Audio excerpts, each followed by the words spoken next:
आइए समझते हैं इस कहानी से कि कोचिंग इंडस्ट्री या आपकी फ्रीलांसिंग इंडस्ट्री में या कोई भी काम में सर्विंग मोड पे रहने से कैसे अच्छे इफेक्ट्स आ सकते हैं। Welcome back to one more episode of connecting the dots with KK. आज so as I always say, my all the episodes will be raw and unedited because I always tell that because of my blindness मैं editing में अपने आप को invest नहीं करना चाहता time और एनर्जी के हिसाब से। एंड आई बिलीव कि आपको अच्छे इंसाइट्स मिल रहे हैं हमारी स्टोरीज पर, हमारे स्टोरीज और कंटेंट के थ्रू चैनल पर। सो आज हमारे स्टोर बॉक्स में क्या है, देखते हैं। आज की एक कहानी है। ये स्टोरी जो है मैंने बहुत पहले सुनी थी। और जब मैंने अपनी कोचिंग इंडस्ट्री स्टार्ट की, उससे पहले मैंने जब अपनी एफिलिएट मार्केटिंग स्टार्ट की, तो तब हो सकता है कि ये मेरा ऑब्जर्वेशन है कि मैं इस इंडस्ट्री को उतना नहीं समझता था, एक अलग ही एटीट्यूड में था।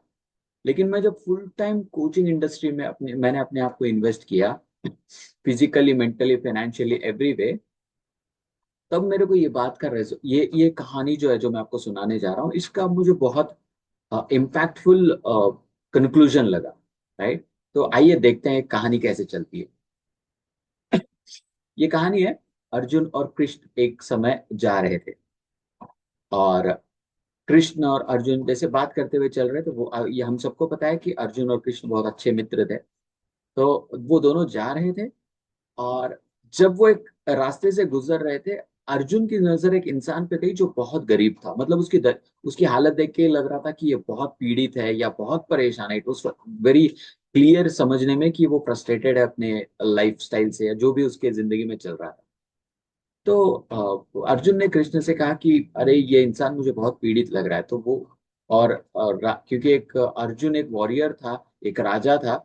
तो उसके उसके प्रीमाइसिस में, एक राजा पुराने जमाने में अगर आपने ध्यान दिया होगा, राजा अपने प्रीमाइसिस में रहने वाले हर हर इंसान का अच्छे से ध्यान रखने की कोशिश करते थे। तो और अर्जुन ने रथ से उतरकर उस इंसान से पूछा कि तुम्हारी हालत बहुत खराब लग रही है, क्या तुम्हें तुम्हें किसी ने परेशान किया है, तुम्हें तुम्हें किसी ने डराया है, मारा पीटा है? तो वो इंसान रिस्पॉन्स में कहता है कि नहीं, मुझे किसी ने मारा नहीं है, पीटा नहीं है, डराया भी नहीं है। बस मैं अपने गरीबी से पीड़ित हूँ और मैं बहुत फ्रस्ट्रेटेड हूँ। घर पे खाने के लिए कुछ है नहीं है, काम मेरे पास नहीं है। तो उसने अपनी सारी कहानी सुनाई। अर्जुन को बहुत बुरा लगा उसकी हालत देख के। तो उसने एक पोटली जो सुनहरे से जो सोने के सिक्कों से भरी हुई थी, उसने दे दिया। और वो सोने के सिक्के देख के वो गरीब इंसान तो ऑब्वियसली बहुत खुश हो गया। और अर्जुन ने बोला उनसे कि ये इतने सिक्के हैं कि आपकी अगली पीढ़ी तक आपका बहुत कुछ काम निकल जाएगा। तो जाइए अपने घर पे, अपने परेशानियों को दूर कीजिए। और वहां से अर्जुन भी निकल गया और वो गरीब इंसान भी निकल गया। तो रास्ते में जाते हुए एक चोर गुजर रहा था, उसने इस गरीब इंसान को लूट लिया क्योंकि वो पोटली दिखने में इतनी सुनहरी थी, अच्छी थी, कि कोई भी बोल देगा कि इसके अंदर बहुत कीमती चीज है। अब वो उसको लूट के चला गया चोर। अब वो गरीब इंसान फिर से उसी उसी फ्रस्ट्रेशन में, उसी पॉइंट पे कि अब उसके पास कुछ है नहीं। 2 दिन के बाद फिर से अर्जुन और कृष्ण रथ में बैठ के उसी रास्ते से गुजर रहे थे। और उस गरीब इंसान पर अर्जुन की फिर से नजर गई। अर्जुन ने उस इंसान से पूछा कि अरे भाई, आज तुम्हारी हालत इतनी खराब क्यों है? मैंने तो तुम्हें इतने सोने के सिक्के दिए थे कि तुम्हारी तो अगली पीढ़ी तक की परेशानी, प्रॉब्लम सॉल्व हो जाती है उससे। तो उस इंसान ने अपनी कहानी फिर से सुनाई कि राजा जी, आपने तो हमें सोने के सिक्के दे दिए, बट मेरी किस्मत इतनी खराब थी कि मैं जब घर लौट रहा था, एक चोर ने, एक लुटेरे ने मुझे लूट लिया और वो सोने के सिक्के, वो पोटली वो लेकर भाग गया। अर्जुन को फिर से उस पर दया आ गई। अर्जुन के उंगलियों में अच्छी खासी बहुत, अब वो राजा थे तो उनके पास अच्छी खासे ऑर्नामेंट्स तो थे ही, तो बहुत महंगी महंगी सुनहरे अंगूठियां थी। तो उसमें से कुछ अंगूठियां उसने उस गरीब को दे दी। और उसने बोला कि एक अंगूठी भी अगर तुम किसी को बेच दोगे तो तुम्हारी अगली पीढ़ी तक का हिसाब फिर से बैठ जाएगा। तुम अच्छे से अपने जिंदगी को बिता सकते हो विथ कंप्लीट कंफर्ट जोन्स। तो अब ये बंदा फिर से खुश होकर बहुत संभलते हुए घर पहुंचा। और उसने ये सोचा कि ये अंगूठी कहीं घूम ना जाए, इसलिए उसने एक मटकी में उसको रखा, छुपा के। और वो अपने शौक में, अपने अपने काम में लग गया। और उसने सोचा कि जब उसकी वाइफ घर पे आएंगी, उस समय उसकी वाइफ घर पे थी नहीं, तो आने के बाद उसको एक पूरी कहानी सुनाएगा। अब ये अपने काम, ये अपने खाट पे लेटा ही था कि इसकी आंख लग गई। और इसकी बीवी जब घर पे आई तो देखा कि घर पे पानी पीने के लिए था नहीं। तो उसने मटकी उठाया नदी से पानी लाने के लिए, और वो औरत गई मटके से पानी मटके में पानी भर के लेकर आ रही थी। और जब घर पहुंची वो औरत, तो ये भाई साहब जो थे ये उठ चुके थे और वो हड़बड़ाहट से घर पे कुछ ढूंढ रहे थे। तो उनकी वाइफ ने पूछा कि आप क्या ढूंढ रहे हैं इसे, आप तो अभी सोए थे, क्या हुआ, इतने परेशान क्यों लग रहे हो? तो उन्होंने बोला कि यहाँ पे मटकी थी, उसमें मैंने कुछ एक सामान रखा था।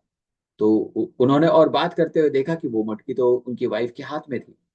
तो उन्होंने उस मटकी को देखा तो उसमें पानी के अलावा और कुछ नहीं था।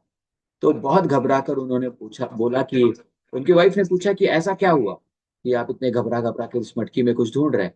तो उन्होंने बोला कि उन्होंने कहानी सुनाई कि अर्जुन जी मिले थे और उन्होंने मुझे अपनी गरीबी से परेशान देखकर उन्होंने अपनी एक अंगूठी दी थी, और उन्होंने कहा था कि इससे हमारी सारी परेशानियां दूर हो जाएंगी। बट अब लगता है कि जब तुमने वो पानी पानी भरने के लिए मटके को नदी में डुबोया था, तो लगता है कि वो मटके में से निकलकर पानी में निकल नदी में डूब गई। अब ऑब्वियसली बड़ी से नदी में एक अंगूठी ढूंढना तो सच में एक बहुत ही कठिन काम है। वो इंसान फिर से उसी परेशानी के साथ उसी रास्ते पर बैठा हुआ था, और कुछ दिन के बाद फिर से अर्जुन और कृष्ण गुजर रहे थे। और अर्जुन ने फिर से देखा उसी हालत में, उसने पूछा कि भाई तेरा प्रॉब्लम क्या है, मैं जब भी तुझे कुछ देता हूँ तू परेशानी लगता है, अब क्या हुआ? तो उसने फिर से कहानी सुनाई कि आपने जब मुझे अंगूठी दी तो मैंने जाके उसमें मटकी उस अंगूठी को मटकी में रखा, और मेरी पत्नी जो है पानी भरने के लिए जब मटके को नदी में डुबोया तो शायद वो मटकी में से अंगूठी निकल के नदी में गिर गई। अब नदी में से अंगूठी ढूंढना तो मुश्किल है, तो मेरी परेशानी वैसी की वैसी ही है। लगता है कि मेरी किस्मत में खुश रहना लिखा ही नहीं। अब इस बार अर्जुन को जब वो अपनी कहानी सुना रहा था, अर्जुन को तो हमेशा दया आ ही रही थी, बट इस बार कृष्ण को दया आ गई। और कृष्ण ने अपने अपने पास में से रहने वाले कुछ दो छोटे छोटे सिक्के दिए। सोने का सॉरी, सोने के सिक्कों का तो वैल्यू था ही, बट उसने कुछ, समझ लो कि 2 पैसों के हिसाब का कुछ ऐसा सिक्का कृष्ण ने उसको दिया, और बोला कि मुझे कल का तो नहीं पता, लेकिन इन पैसों से आज का तुम्हारा पेट भर जाएगा। तुम जाके कृपया अपने घर वालों का और अपना पेट भर लो, क्योंकि खाना ही सबसे ज्यादा जरूरी है, राइट?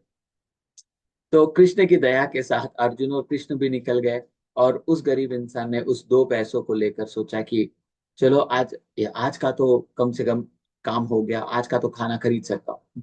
अब वो गरीब इंसान जब अपने घर को लौट रहा था, वो नदी के किनारे से होते हुए अपने घर को जाता था हमेशा। उसके घर के बीच में नदी का किनारा लगता था। अब जब वो नदी के किनारे पहुंचा तो एक मछुआरा मछली पकड़ रहा, और उसने देखा कि जाल में फंसी हुई एक मछली बहुत जोरों से तड़प रही है। उसकी तड़पन इस इंसान से देखी नहीं गई। अब वो मछली को पकड़ने के लिए गया तो मछुआरे ने बोला उसको हाथ मत पकड़ो, वो मेरी मछली है, मैंने उसको पकड़ा है। तो उसने बोला कि उस गरीब इंसान ने उस मछुआरे से बोला कि मुझे इसकी तड़प देखी नहीं जा रही, क्यों ना हम इसको पानी में वापस फेंक दें। उसने बोला नहीं, मैं इसको बेचूंगा और इससे मैं पैसे कमाऊंगा ताकि मेरा घर चल सके। उस मछुआरे की बात सुन के गरीब इंसान ने पूछा, तो इस मछली की जान बचाने के लिए इसकी कीमत क्या है? तो उसने कहा 2 पैसे।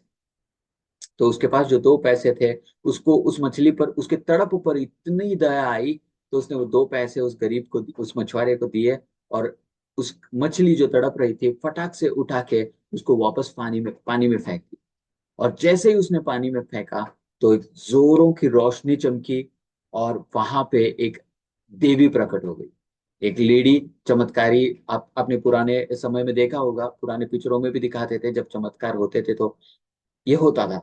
तो उस देवी ने जब अवतार लिया रोशनी के साथ, उस इंसान ने उसको देखा कि अरे ये क्या हो गया, मैंने तो मछली को पानी में रख फेंका था और नदी से ये क्या निकल के आ गया। तो वो मच एक्चुअली जो देवी का रूप आया था, उसने वो मछली के रूप में थी, और वो बहुत खुश होकर उस गरीब इंसान से बोली कि मैं तुमसे बहुत खुश हूं, और तुम्हें मैं कुछ वरदान देना चाहती हूँ। अब वो मछली जो थी, जिसके मछली के रूप से जो वो देवी निकली थी, तो उन्होंने बोला कि मैं तुमसे बहुत खुश हूँ, और वरदान में कुछ मांग लो। तो उसने बस यही देखा कि गरीबी था, तो उसने बोला बस गरीब बहुत हूं तो अब गरीबी हट जाए। तो उसने वही अंगूठी उनको दे दी जो अर्जुन ने कुछ समय पहले दिया था, क्योंकि वो एक्चुअली मछली में वो अंगूठी फंस चुकी थी। और उस मछली में से जब ये देवी प्रकट हुई तो उन्होंने ये अंगूठी उस गरीब को दे दी। और वो गरीब जैसे ही उन्होंने अंगूठी को देखा तो उसने जोर से चिल्लाया कि अरे मिल गया, मिल गया, मिल गया।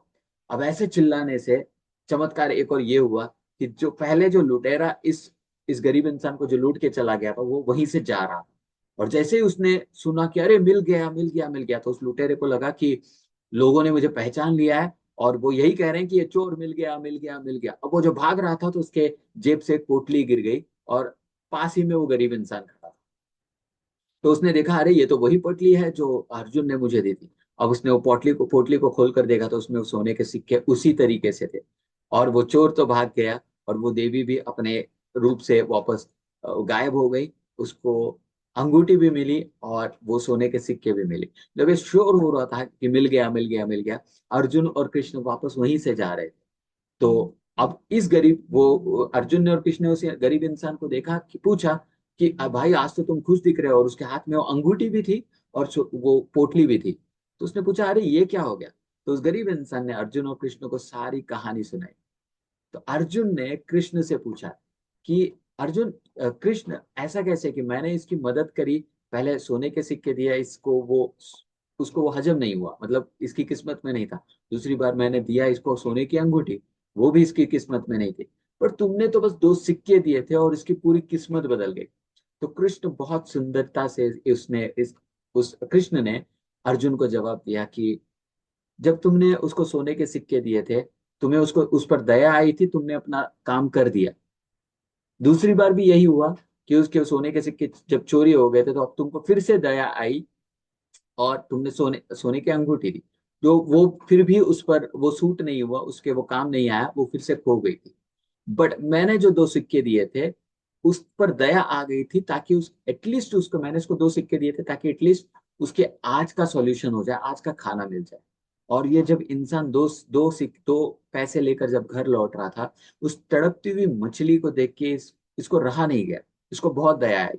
तो इसने वो दो पैसे अपने ऊपर ना खर्चा करते हुए, अपने फैमिली पर ना खर्चा करते हुए, उस एक बेजुबान बेजुबान जानवर यानी जो मछली थी उस पर खर्चा कर दिया कि, और उस समय पे इसके पास पूरी पूंजी थी ही वो सिर्फ दो पैसे। और उसने वो किसी की जान बचाने के लिए एक सर्विस के दौर पर सर्विंग मोड पे अप्लाई कर दिया।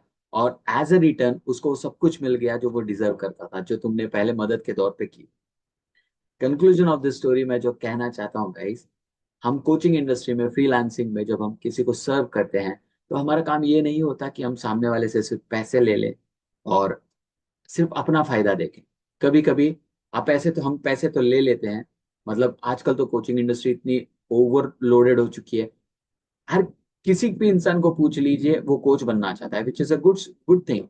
बट जब आप कोच बनना चाहते हैं तो आपने आपसे ये भी तो पूछे कि आप किस लेवल पर सर्विस देना चाहते हो। क्या आप सिर्फ पैसों के लिए इस इंडस्ट्री में आए हो, कोचिंग इंडस्ट्री में आना चाहते हो, या लिटरली आप किसी की लाइफ में इम्पैक्ट लाना चाहते हो।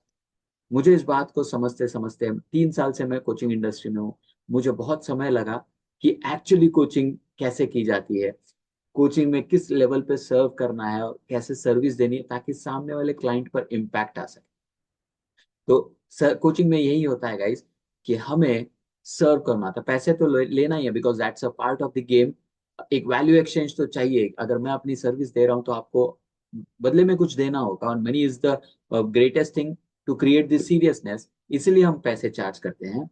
और हम अपना पूरा इनपुट देने की कोशिश करते हैं सामने वाले क्लाइंट को पूरा हेल्प करने का। और हमारे लाइफ में हमने ऐसे भी केसेस देखे हैं कि बहुत सारे क्लाइंट्स जब सेटिस्फाई नहीं होते और जब हम देखते हैं कि ये सामने वाले को अच्छे रिजल्ट्स नहीं आ रहे तो हम पूरा एनालाइज करते हैं। और जब लगता है कि हमने अपनी सर्विस में पूरा, अगर हमारी तरफ से कुछ गलती हुई है तो या तो हम फिर से काम करते हैं ताकि उनके रिजल्ट्स आ जाए। और अगर वो काम नहीं करना चाहते तो हम उनके पैसे वापस लौटा देते हैं। क्यों? क्योंकि हमें ऐसे पैसे नहीं कमाना है जो हम जो सर्विस दे रहे हैं उस सर्विस का फ्रूटफुल रिजल्ट ही ना आए और हमने पैसे रख लिए तो वो पैसा हमारे पास भी कहीं कुछ काम नहीं आएगा, राइट? सो स्टोरी का कंक्लूजन इतना ही है, if you are into coaching industries then make sure that you are completely in, और अंडरस्टैंड कीजिए कि ये कोचिंग इंडस्ट्री, ये सर्विस आपसे, ये जो प्लेटफॉर्म है, ये जो इंडस्ट्री है, आपसे आपकी बहुत सर्विस डिमांड करेगी। आपको सुबह 5 बजे भी उठना होगा सर्विस को, क्लाइंट को सर्विस देने के लिए। आपको शाम को भी देना हो सकता है। आप एक रूटीन फॉलो कर सकते हैं। इन शॉर्ट मैं कहना चाहता हूँ कि आपको अपने कंफर्ट लेवल से बाहर आना होगा, क्लाइंट्स को भी आना पड़ेगा, और एज अ कोच आपको भी आना होगा। इसी तरीके से आप एक सर्विस मोड पे, सर्विंग मोड पे आ सकते हैं, ताकि you can provide the best insightful values for your client. So इस स्टोरी में उम्मीद है कि आपको स्टोरी अच्छी लगी होगी, और अगर अच्छी लगी है तो लाइक कीजिए, शेयर कीजिए, सब्सक्राइब कीजिए, फॉलो कीजिए, और कमेंट बॉक्स में जरूर बताइए कि आपका टेक अवे क्या था स्टोरी से। That's it for today. आज के लिए इतना ही काफी है। This is Kushal Kulkarni, K for short, you are getting things done coach. मिलते हैं अगले एपिसोड में with some new insights and values. Till then please take care, ध्यान रखिए, बाय बाय, टेक केयर।